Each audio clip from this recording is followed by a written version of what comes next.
Joseph Schlitz Brewing Company presents the Schlitz Playhouse of Stars.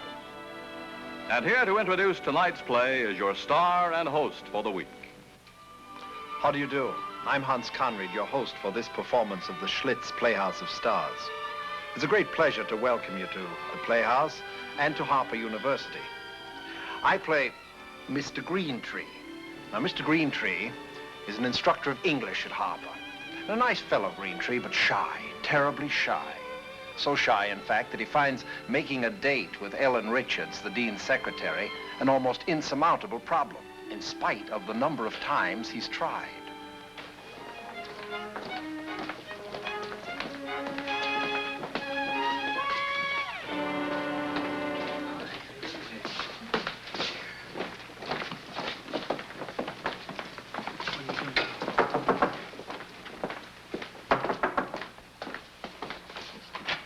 I really don't know. Mr. Small didn't tell me why I wanted to see you. Well, what's the difference? I can think of 5 reasons why they'll kick me out anyway.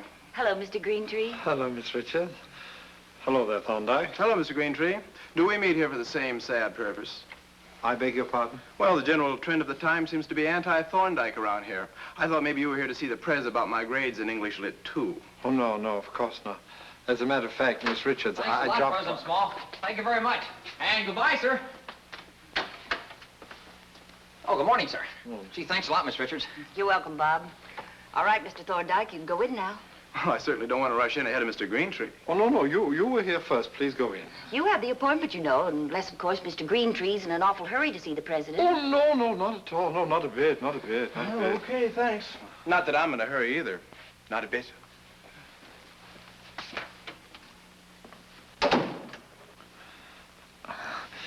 It's lovely weather we're having, isn't it, Miss Richards? Yes, it is. The sun is shining so shiningly. Mr. Greentree, what are you doing tomorrow night? What am I doing tomorrow night? Yes, anything drastically important? Why, no, certainly not. There was something. Oh, I had a tentative appointment to play handball with Blounder. But... Well, you could get out of that, couldn't you? Oh, yes. As a matter of fact, I think Mr. Blounder's coming to the party, too. Oh, he is? I'd love to invite you, Mr. Greentree.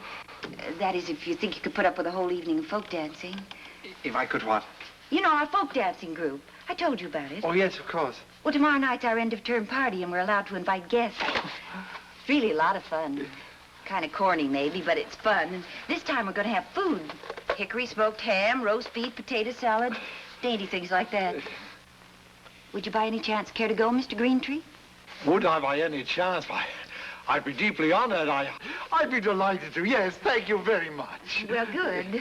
Oh, I'm sorry.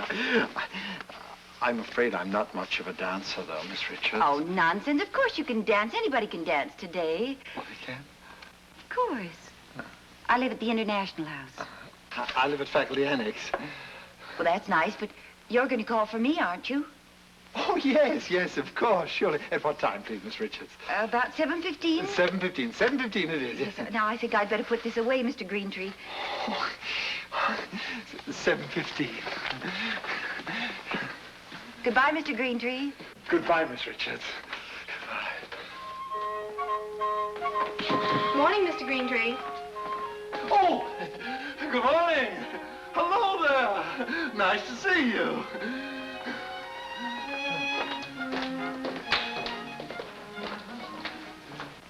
I've got a date with Ellen Richards. I've got a date with Ellen Richards. I've got a date with Ellen Richards early in the evening. Oh, come in.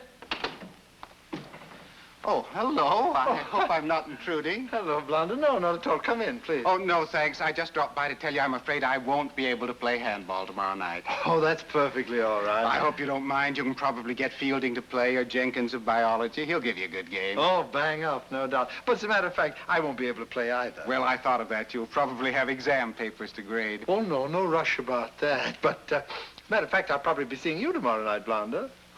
Why, that's most unlikely. Well, aren't you going to the party being given by the folk dance group? Well, yes, as a matter of fact. So am I. You? Yeah, been invited by a young lady. Oh, well, who is she, may I ask? Anyone that... Oh, yes, you know, Miss Richards. The secretary? Yes, charming girl, huh? Well, that's amazing. Now, you do mean Miss Richards of President Small's office? Yes, naturally. Well, I'll be seeing you tomorrow night, no doubt. Yes, no doubt. Well, so long, Greentree. So long, Blonda. 1, 2, 3, and 4. 1, 2, 3, and 4. Let's see lots more. Snap, kick, hands on floor. 1, 2, 3, and halt. Good. Much better that time. Now, while we relax a moment, we'll hear another headline from this morning's early news. Meanwhile, don't forget to breathe. Oh, no, that would be an oversight, wouldn't it? Preston Daly, it's all yours. Thank you, Miss X for exercise. Here's a headline to make you catch your breath. Carnival trucks crash on Highway 32. 3 elephants, 5 monkeys, and 1 lion escape. All were captured quickly, however, except the lion, which has been reported roaming the woods. The authorities urge great caution, and children must be kept indoors until the Jungle King is recaptured. And I guess that's all the time they get to relax, eh, Miss X for exercise? Right, Preston Daly, and thank you. Attention, class. Everybody on his toes. No, not literally on your toes, of course. From your present position, I want you all to roll over, face down. Now then, up on 1 and 2, down on 3 and 4, and up on 2 and down on 4, and up on 2 and down on 4, and up on 2 Greentree. and down on 4, and... Good morning, Mr. Small. Good morning, sir. May I ask what all this is about? I mean, isn't this a slight departure for the English department? Oh, no, sir. It was my own idea, sir. Exercise is a wonderful thing, sir. It keeps one in trim. Yes, no doubt, but we do have a gymnasium for that sort of thing, and inasmuch as your apartment is directly next to mine, this is certainly no place for setting up exercises. And besides that, I don't like to be awakened by the blare of that nonsense. Oh, no, sir. Quite so, sir. But I had to be up early this morning. You see, I'm expecting a batch of young. What? My guppies. I'm definitely expecting to welcome some little wigglers this morning. So far, no. You've seen my aquarium, of course. Greentree, I find it very difficult to become excited about goldfish before breakfast. Oh, not goldfish, sir. Guppies. Not that I've anything against goldfish, sir, but there are so many fascinating varieties of tropical fish, sir. Yes, I'm sure there are, but it was not the fish that awakened me this morning. No, sir, of course not. You know how it is, sir, with a hobby. I've had zoology as a hobby for years, and one gets to feel that everyone should be interested. Of course, that's not so. So, would you care to sit down? No, thank you very much. I would prefer to lie down in my own bed, if you don't mind. That is, if you don't mind my having a little more sleep. Oh, Greentree, there is one matter that I would like to take up with you a little later. Perhaps you'd stop by my office. That is, if you can tear yourself away from your gymnastics.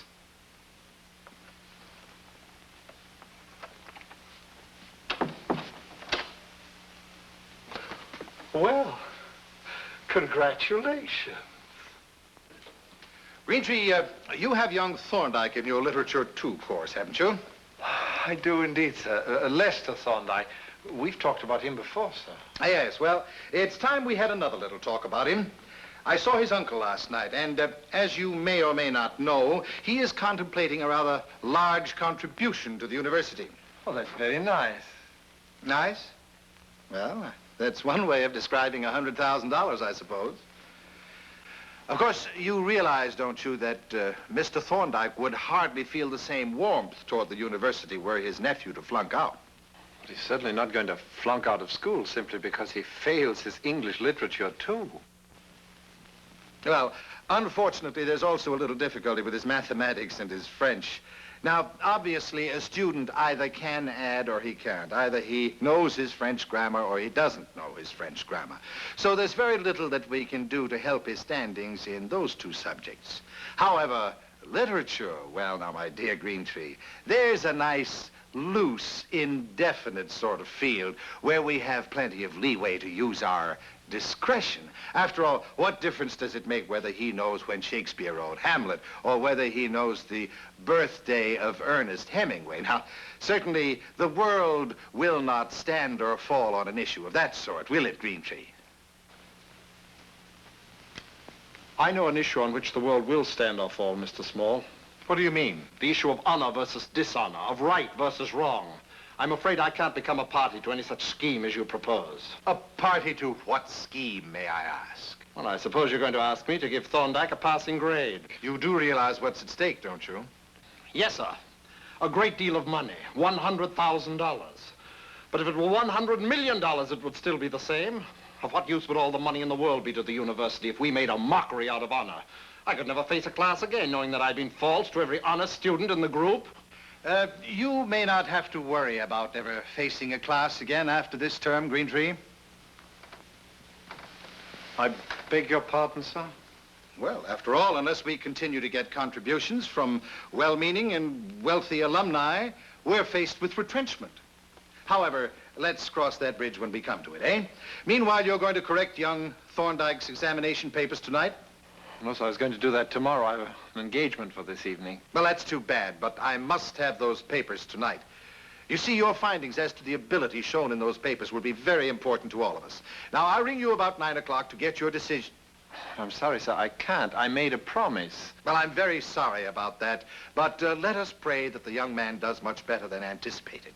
No one would be happier than I were this to be the case, or more surprised. Well, I'll ring you about 9 o'clock. You'll excuse me now, please. Yes, sir.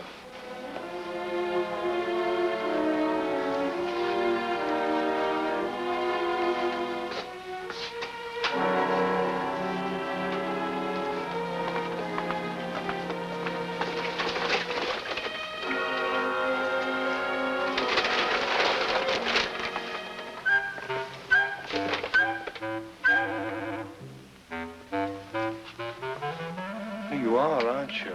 I thought you were. You must be the fellow that's run away from the carnival, huh? And you're tired, I suppose.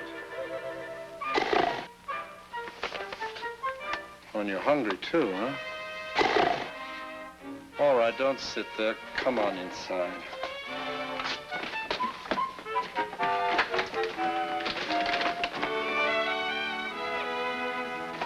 Come on in. All I do ask of you is not to make any unnecessary noise. And you can't stay here. President Small's diggings are over there. I found he's not a very understanding man. Come on. This is my place here.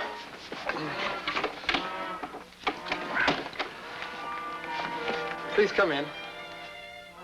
You'll have to excuse the appearance of the place. I batch here alone, you know. Well, I promised you something to eat. I suppose after your long trek, a drink would be in order. Milk in your case. Come along. Don't expect too much. I'm not much of a cook.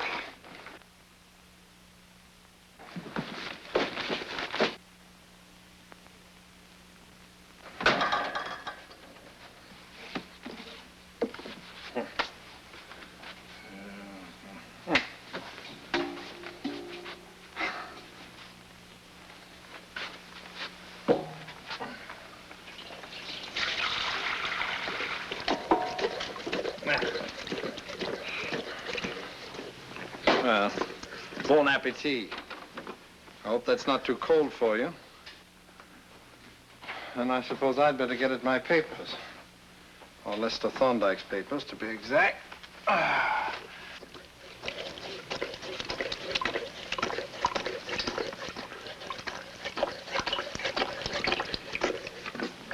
Good, huh?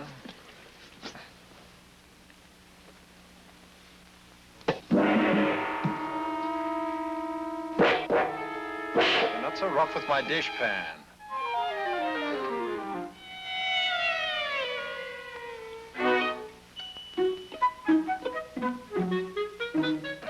Want to get up on the sofa? All right, but be careful now. Velvet paws, velvet paws.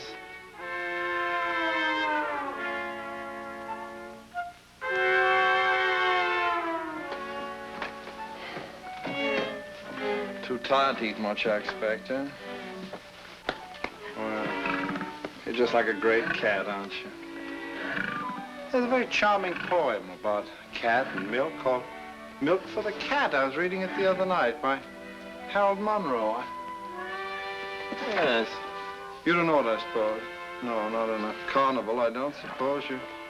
Oh, here it is.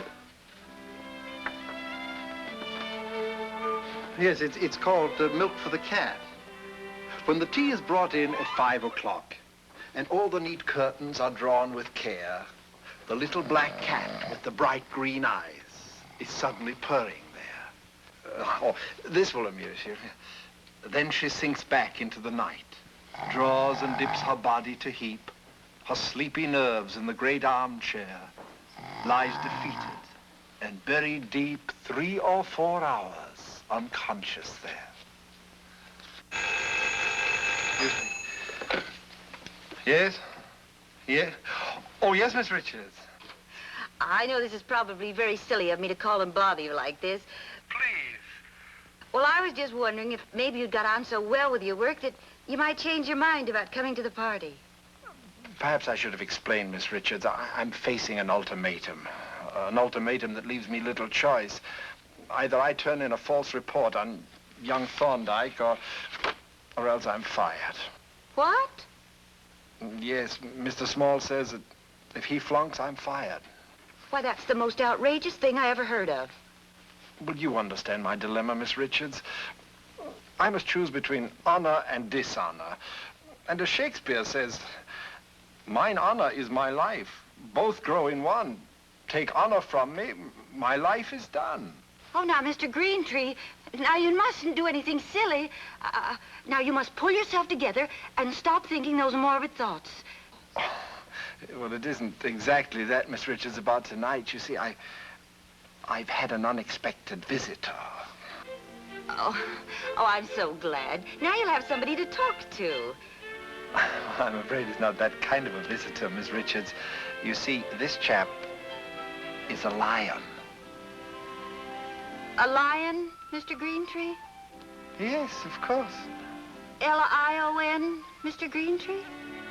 Yes, certainly, Miss Richards. Fast asleep at the moment, as a matter of fact. Oh, yes, of course, I understand.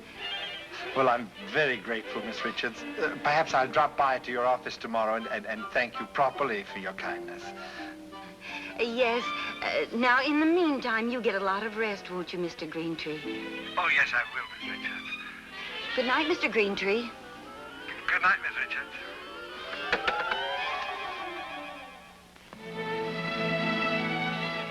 Before our play resumes, Schlitz invites you to an artist's studio of 400 years ago. He used a palette like this, brushes like these, pigments ground by the artist himself, and applied to a canvas made of linen. All artists have these materials, yet only one could create this revered masterpiece, the Mona Lisa. What qualities enabled one man to take these materials and use them to create a work of enduring greatness? Individuality, sensitivity, genius, an infinite capacity for taking pains. Can those qualities be found today in a product in use by millions the world over? Yes, here is a product, Schlitz beer. The basic ingredients in beer, barley and hops, and brewing equipment in some form are widely available. But Schlitz brings you a beer of matchless flavor, a beer of individuality and sensitivity, made with the loving care that distinguishes every great work of art. Schlitz, and Schlitz alone, has that distinctive taste that comes from just the kiss of the hops. Taste a glass of Schlitz. You'll love its matchless flavor, and its matchless flavor never varies. Join the thousands who every day are switching to this beer of perfection. Schlitz, the beer that made Milwaukee famous. Schlitz, first in sales. Schlitz, the beer the world loves best. Yes, if you like beer, you'll love Schlitz. And now, back to the Schlitz Playhouse of Stars.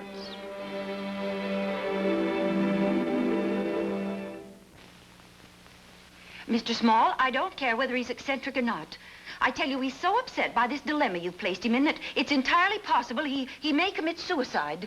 Suicide? Oh, my dear Miss Richards. Stranger things have happened. And if this happens, you know who's responsible. Nobody's responsible for anything that headstrong young man does except Greentree himself. Harper University professor commits suicide, believed temporarily deranged by worry over threat of being fired by the president. How would that look for the university, Mr. Small? Oh, but this is just hysterical nonsense. Is it? Not 10 minutes ago, he told me over the phone that he has a lion in his room. Well, I shall soon put a stop to that. He knows the house rules as well as I do. A lion? He thinks he has a lion in his room. Now, if he's as delirious as all that, anything can happen. Yes, anything could. Perhaps you're right. Perhaps we had better see about it. All right, now go on back to sleep. Nothing's going to trouble you tonight. Just enjoy to the fullest your freedom. And as for tomorrow, well, we'll cross tomorrow's bridges when we come to them. One must be philosophical about these little escapades. What did you say he had in there with him? You see? He thinks he's talking to his friend, a lion. I wonder. Well, we'll soon find out. Greentree! Greentree! Yes? Yes, who's there, if you please? It's Small. I want to see you. I'm terribly sorry, Mr. Small. I can't let you in right now. Open the door, man, and be quick about it. You know the house rules. But, Mr. Small, I thought you were going to call me at 9. It's only about 7:30 now. I know it is, and I'm here now, and I insist on seeing you. Mr. Greentree, I'm here too. Ellen Richards, please open the door.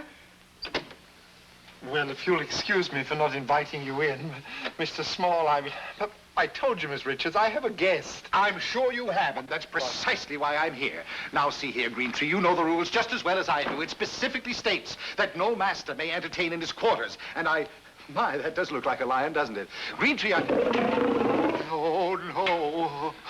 Why, you do have a lion here. But that's what I told you. Oh, well, isn't he sweet? Open the door. Open the window for me. Quick, Greentree, if you don't open that door and hold back that beast, Oh, there's no need to be afraid of him, sir. He's a very amiable sort. Greentree, open that door. Sir, I just want to ask one favor of you. Greentree! It's just this, sir, that I'll report to the proper authorities tomorrow, sir, but don't you say a word until then. Until that time, sir, I think he does deserve a little peace and quiet. Greentree, are you going to open that door? I do have your promise, sir. Gentleman's word. Yes, only open the door. Miss Richards, be ready to make a dash for it. Why, I think he's cute. I'm not in the least bit afraid. Miss Richards, please do what I say. Oh, all right, but I'm not going to dash. I think it's much better if you just walk naturally, as if nothing... It's much more advisable. Good night, Miss Richards. I'm so relieved he really did have a lion in his room. There's nothing the matter with Mr. Greentree after all. No, there's nothing the matter with him. He's just crazy. Why, no, he's not.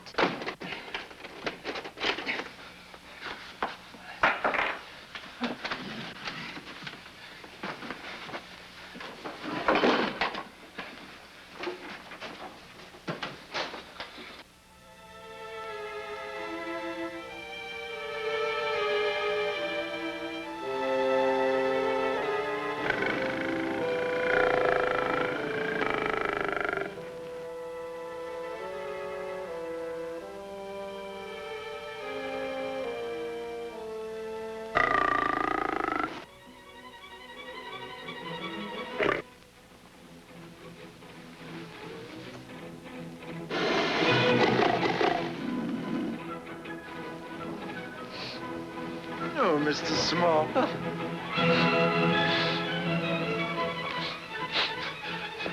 Fire! No, don't you get excited. Cool head, remember, cool head.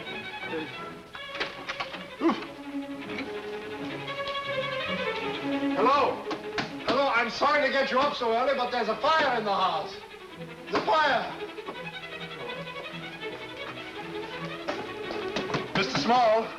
Mr. Small, I think you ought to know there's a fire in the house.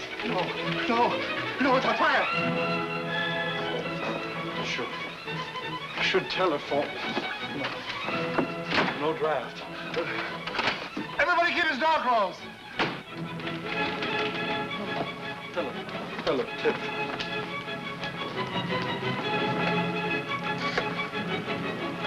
Hello, I want to report a fire, please. But the key! Where's the key? I'm locked in! The key, it must be... Oh, no. You'd never stand the heat.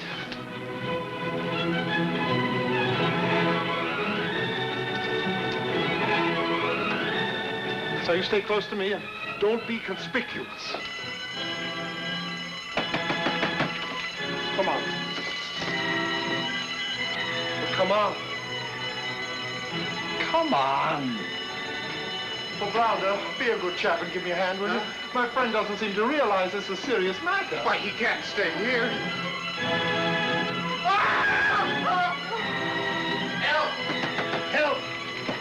Help! I can't get out. The door's locked. Get me out of here. He can't get out. The door's locked.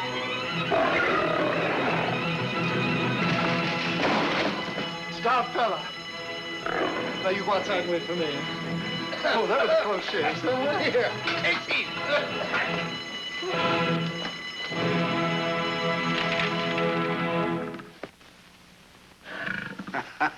Great work, Greentree, great. We'd all have been fried to a crisp in our beds if it hadn't been for you. Oh, come now, nothing of the sort. Mr. Greentree, you were wonderful. Good morning. Morning, gentlemen. Good morning, Greentree. Good morning, Mr. Small. Splendid action last night, my boy. I must congratulate you. You saved my life. Thank you, sir. It's absolutely nothing to thank me for. Well, and as for that other matter, I'm sorry, sir. My decision must remain the same. Mine honor is my life. Both grow in one. Yes, Take yes, honor. quite. I couldn't agree with you more. But as a matter of fact, young Thorndyke has saved us all from further embarrassment. He has passed plane geometry with flying colors. Oh. It would seem as though the age of miracles has not yet gone by. Oh, there's that filthy brute again. Oh, I'm sorry, sir. I must say goodbye to my friend now. The carnival people are waiting downstairs. So, Oh, Mr. Greentree. Yeah? I wonder if I can have a photograph of you with your friend. And you two can be in it, Mr. Small. No. Is everybody happy now? Come on, President Small. A nice big smile. That's it. Come on now. Come on, that's it. A nice smile. My gracious, a real lion. And he seems so friendly, too. Of course. But then most people are if you just give them a chance.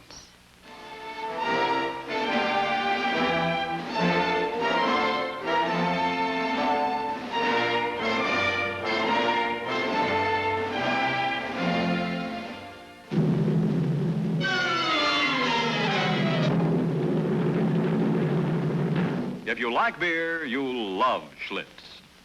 And here once again is the star of tonight's Schlitz Playhouse of Stars. This is Hans Conried saying goodbye for the Schlitz Playhouse of Stars and inviting you back next week. Same station at the same time.